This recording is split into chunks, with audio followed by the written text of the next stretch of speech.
Assalamualaikum warahmatullahi taala wabarakatuh.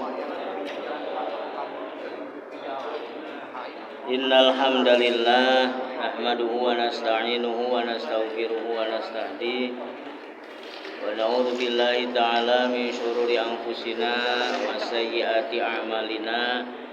May yahdihillahu fala mudhillalah wa may yudlil fala hadiyalah.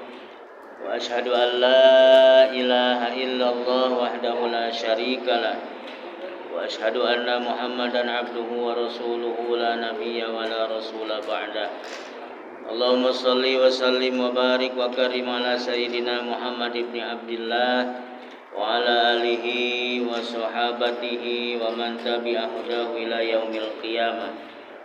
Amma ba'du, subhanaka la ilma lana illa ma 'allamtana innaka antal alimul hakim. Allahumma rzuqna fahman nabiyyin wa hifdzal mursalin wa ilhamal malaikatil muqarrabin.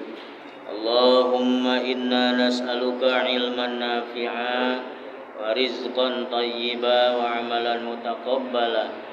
Allahumma inna na'udzubika min ilmin la yanfa' wa min qulubin la yakhsha' wa min nufusin la tashba' wa min da'watin la yustajabu laha. Hadirin kaum muslimin wal muslimat rahimakumullah. Kita lanjutkan kajian syarah kitab Hisnul Muslim ini, masuk materi ke-12. Doa uz-zahabi ilal masjid. Doa pergi ke masjid.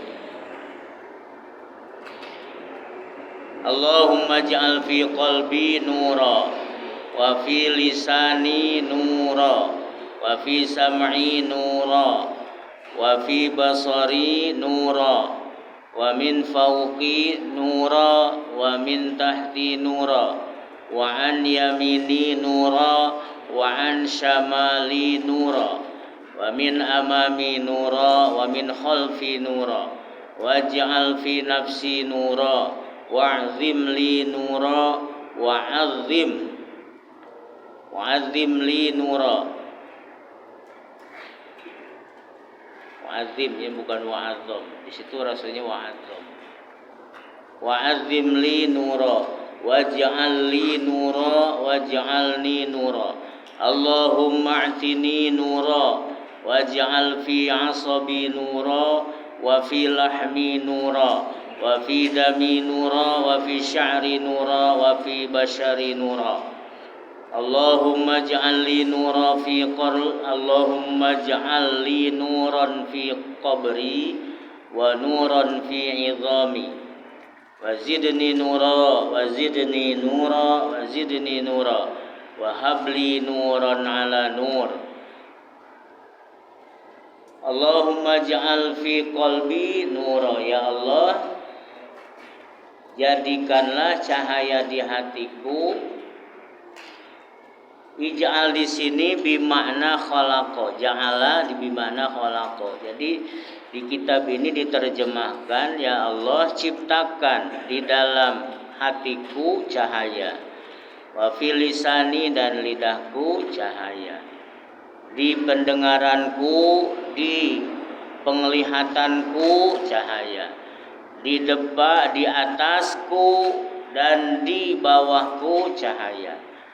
Wa an yamini nura, di samping kananku atau di kananku nura. Wa an syamali nura, di sebelah kiriku nura. Wa min amami nura wa min khalfi nura, di depanku dan di belakangku cahaya.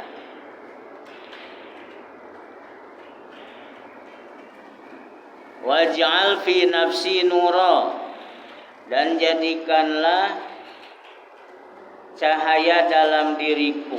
Wa'azim li nura, dan perbesarlah cahaya untukku. Wa'azim li nura, agungkan cahaya untukku. Waj'al li nura, jadikanlah aku sebagai cahaya. Waj'alni nura, dan jadikanlah aku sebagai cahaya. Allahumma atini nura, ya Allah berikanlah atau anugerahkan kepadaku cahaya. Waj'al fi asabi nura, dan jadikanlah atau ciptakan cahaya pada urat sarafku. Wa fi lahmi nura, pada dagingku. Wa fi dami, pada darahku nuron cahaya. Wa fi sya'ri, pada rambutku nuron cahaya. Wa fi basyari, pada kulitku nuron cahaya. Allahumma ja'alli nuran fi qalbi, ya Allah jadikanlah atau ciptakanlah cahaya untukku dalam kuburku.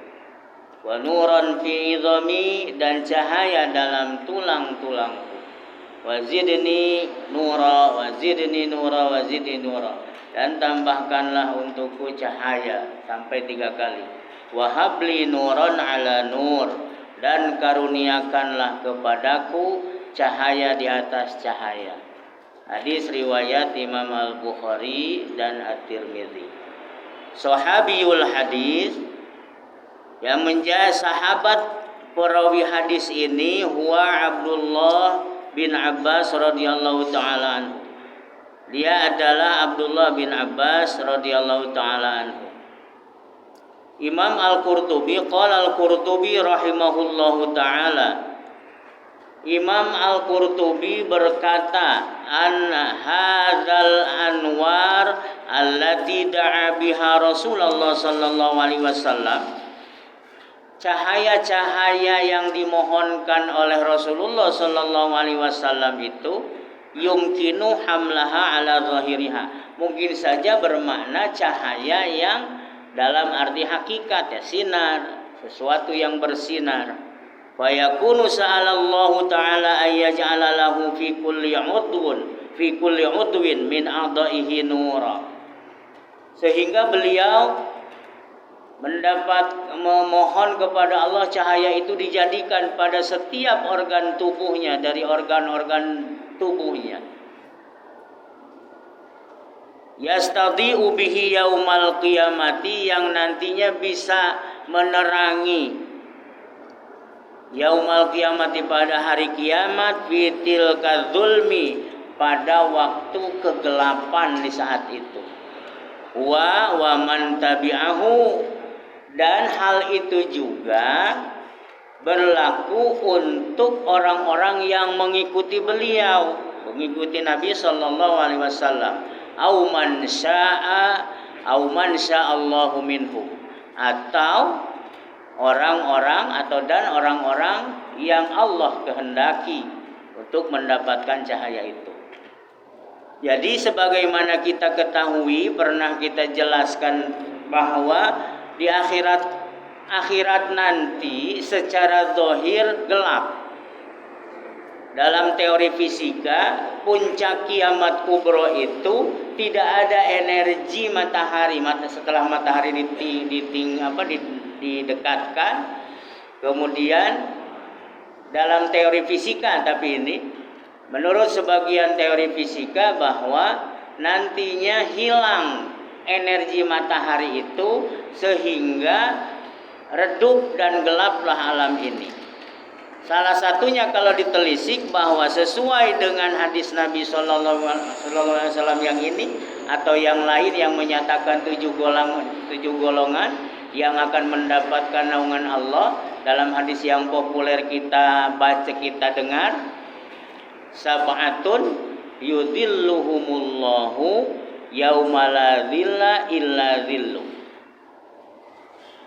Jadi ada yudhilluhum zulima di situ kan maknanya kegelapan, asal katanya dimaknai sebagai 7 golongan yang akan mendapatkan perlindungan Allah pada saat tidak ada perlindungan kecuali perlindungannya. Kalau dimaknai sebagai zalim atau zulmun sebagai kegelapan, maka 7 golongan yang tidak akan mengalami kegelapan di saat sebagian manusia yang lain mengalami kegelapan. Nah, kegelapan inilah yang diminta, cahaya inilah yang dimintakan oleh Nabi Shallallahu Alaihi Wasallam supaya nanti di akhirat tidak ada kegelapan atau tidak mengalami kegelapan. Ini makna hakiki.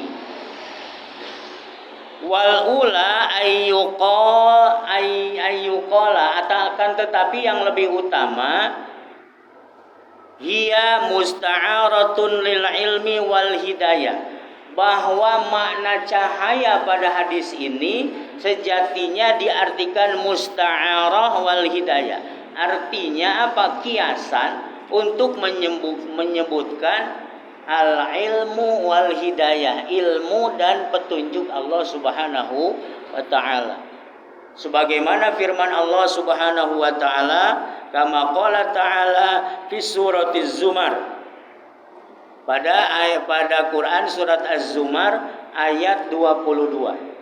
Allah Subhanahu wa taala berfirman, wa afaman syaraha sadrahu lil Islam fa huwa ala nuri min rabbih. Afaman syaraha Allahu sadrah lil Islam, maka apakah orang-orang yang telah dibukakan Allah hatinya untuk menerima agama Islam itu, fahuwa ala nurin mir rabbih, dia mendapat cahaya dari Tuhannya, dari Allah Subhanahu wa taala. Ya, pertanyaan yang sekaligus menjadi pernyataan bahwa makna kiasannya dalam hal ini orang yang sudah dibukakan hatinya oleh Allah untuk menerima Islam, dialah yang telah menerima hidayah. Hidayah di sini sebagaimana pernyataan di kitab ini musta'aratun lil ilmi wal hidayah. Lalu Quran surah Az-Zumar ayat 22 ini ditafsirkan lumayan panjang. Kita terjemahkan langsung. Ayat ini menegaskan bahwa tidaklah sama orang yang telah dibukakan hatinya oleh Allah sehingga menerima agama Islam dengan orang yang sesat hatinya sehingga ia menerima kebenarannya. Ditelisik dari pernyataan ini ada dua manusia ini, yang tadinya ingkar, yang tadinya kafir katakanlah, yang tadinya belum mengenal Islam. Dia masuk Islam. Tapi yang pertama, dia yang sesuai dengan cahaya ini, dia menerima Islam dengan sepenuh hati, meyakini akan kebenarannya.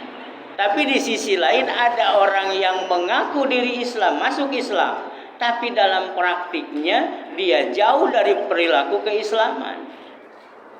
Muncullah di sini beberapa kelompok Muslim yang dalam ada sebuah buku kecil Pak, buku kecil tapi isinya bagus, kodifikasi ayat Al-Quran, meniru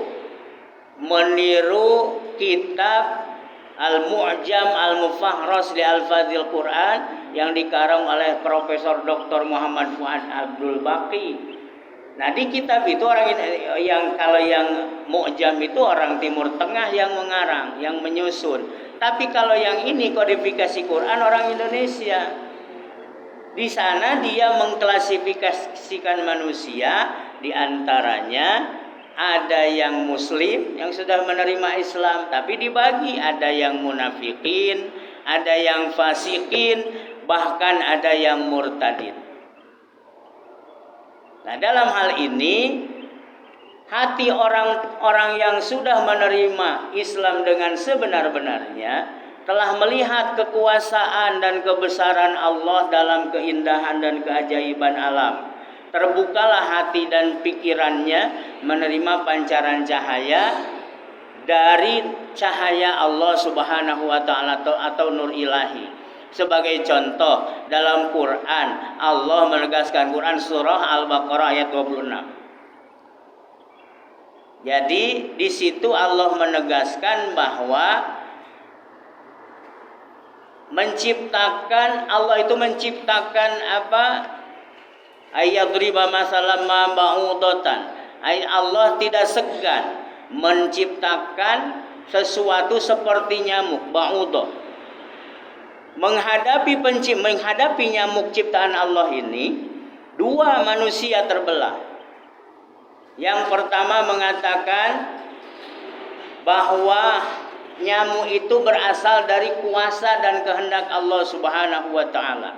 Tapi di satu sisi ada orang yang justru bertanya, "Madza aradallahu bihadza masalah?" Apa maksud Allah menciptakan sejenis nyamuk ini? Kecil. Orang yang seperti ini dan yang sejenis ini lainnya, orang yang meragukan kuasa dan kebesaran Allah. Oleh sebab itu singkatnya menurut penafsiran di risalah ini, Quran surah Az-Zumar ini menegaskan bahwa menghadapi ciptaan Allah Subhanahu wa taala secara umum, manusia ada dua macam. Ada yang menerima dan meyakini bahwa itu kebesaran Allah, terbuka hatinya. Inilah yang mendapatkan cahaya Allah Subhanahu wa taala. Di sisi lain masuk Islam tapi masih tertutup hatinya, belum meyakini betul bahwa itu kuasa dan kehendak Allah Subhanahu wa taala. Nah, kedua macam orang itu tentu tidak sama. Pada ayat yang lain, misal Allah Subhanahu wa taala menyatakan, termaktub dalam Quran surah ke-6 Al-An'am ayat 122. Awaman kana mayyitan fa ahyainahu. Dan apakah orang yang sudah mati lalu kami hidupkan? Wa ja'alna lahu nura. Kemudian kami beri dia cahaya. Yamsi bihi finnas, yang mana dengan cahaya itu orang itu bisa berjalan di atas muka bumi bersama mengelilingi orang-orang. Kaman masaluhu fil zulumat, seperti halnya orang yang berada dalam kegelapan. Laisa bi kharijin minha, yang dia itu tidak bisa keluar dari kegelapan itu. Hadirin rahimakumullah, berkenaan dengan ayat ini Ibnu Abbas radhiyallahu taala anhu, beliau meriwayatkan sebuah sababul wurudil hadis, sebuah sebab hadis diluncurkan atau diucapkan oleh Nabi sallallahu alaihi wasallam. Riwayat Imam Ibnu Mardawi.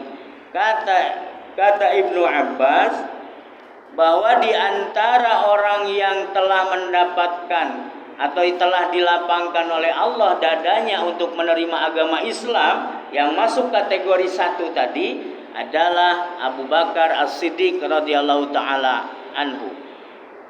Dalam hal ini Ibnu Mardawi meriwayatkan dari Ibnu Mas'ud radhiyallahu taala anhuma, beliau menyatakan ada sebuah hadis, tala Rasulullah sallallahu alaihi wasallam. Rasulullah membaca ayat ini, Al-An'am ayat 122 yang tadi. Setelah membaca itu para sahabat bertanya, faqulna ya Nabi Allah, wahai Nabi Allah, kaifa ansyaraha sadruh, bagaimana nian mun bahasa kita, manonian hati yang terbuka itu.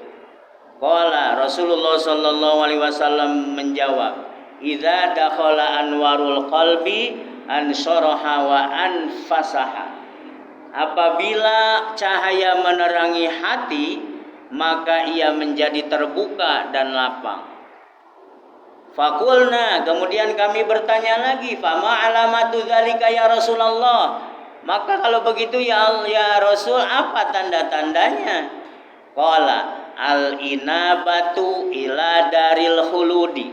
Kata Nabi, yang pertama menghadapkan diri kepada kehidupan negeri yang abadi. Maksudnya memfokuskan tujuan hidup ini untuk akhirat. Kalaupun kita ada di dunia, tapi dunia ini dijadikan media untuk menggapai akhirat. Kemudian watajafi anil andaril gururi, menjauhkan diri dari kehidupan yang penuh dengan tipuan ini. Maksudnya jauhi hubbud dunia, cinta dunia. Dan yang ketiga wata'ahubi lil mauti, mempersiapkan diri menghadapi kematian. Qabla nuzulil maut, sebelum tibanya hari kematian itu. Hadirin rahimakumullah, ada lagi hadis yang senada dengan ini, cuman beda pangkal dan beberapa kalimat saja.